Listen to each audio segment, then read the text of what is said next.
So we're back here with Mike Yates from Atlantic Bay Mortgage talking about the local real estate market. I want to talk about, an article we saw this week talk about how, the buy versus rent argument. And, if you're out there listening and maybe, you've owned a home, you own many homes, and you don't really need to hear about buy versus rent.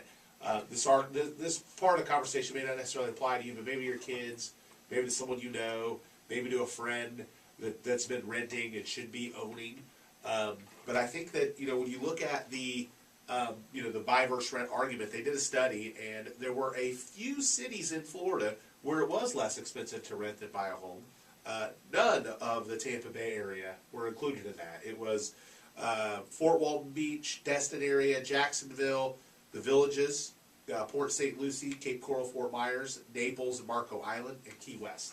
So those areas of the country, it is technically cheaper to rent than buy. Tampa Bay, still definitely cheaper to buy than rent. And I always say, you're going to be making a mortgage payment. The question is whether or not you're making your own mortgage payment or someone else's.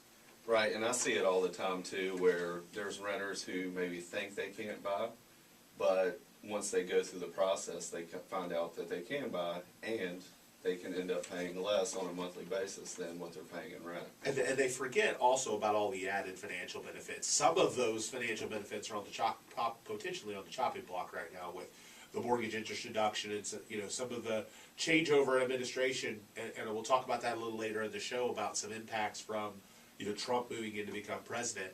But ultimately, there's also those benefits right now where you get some tax benefits of being a homeowner. You get to control it. You don't have to ask permission.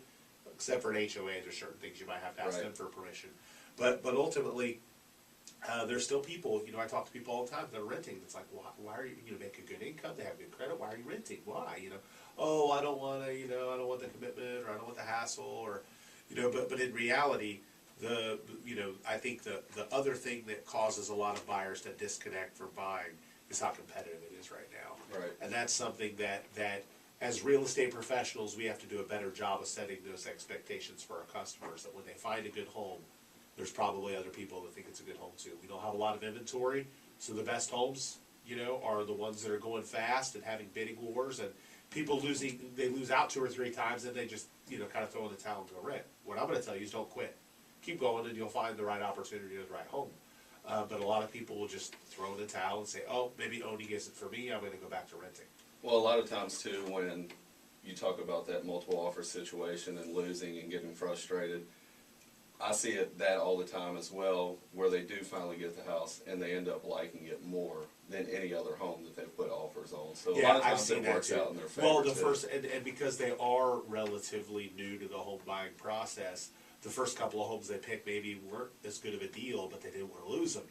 There's that other side of the coin for home buyers right now, and that they, the ones that do get educated about it are fearful of losing out because of, they know how competitive it is. So when a home comes across that's pretty close to what they want, oh man, I got to act, or someone's going to take it from me, and then it maybe isn't the right house. The next one after that would have been. So there's some of that happens that's just kind of fate, I guess you could say. Absolutely. Maybe that's the big guy upstairs, making, picking shots and saying, oh, no, you shouldn't be doing that. But so, and I think that whether if you're in town for the national championship game, a lot of this information probably applies to you no matter where you live in terms of the buy versus rent scenario. I mean, most of the major metros in the country now have come out and said, it's cheaper it's definitely cheaper to buy than to rent. It's not that way everywhere, as you heard. There's a few areas of Florida, but the most populated areas of Florida, it's definitely still a better path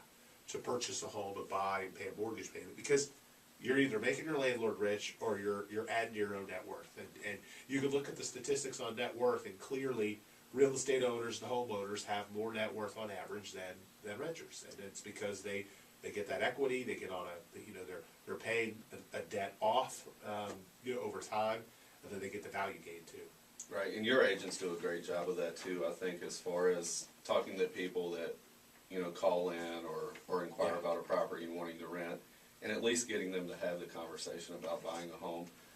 Because like I said earlier, a lot of people may think that they can't buy a home yet, or that they can't afford to, but a lot of times it works out where they are in a position to buy, or you know, we don't have the money to buy right now, but there's a lot of different loan options out there for those buyers that could help them do something now as opposed to continue to pay someone else's mortgage for them. Correct. Yep, no doubt about it.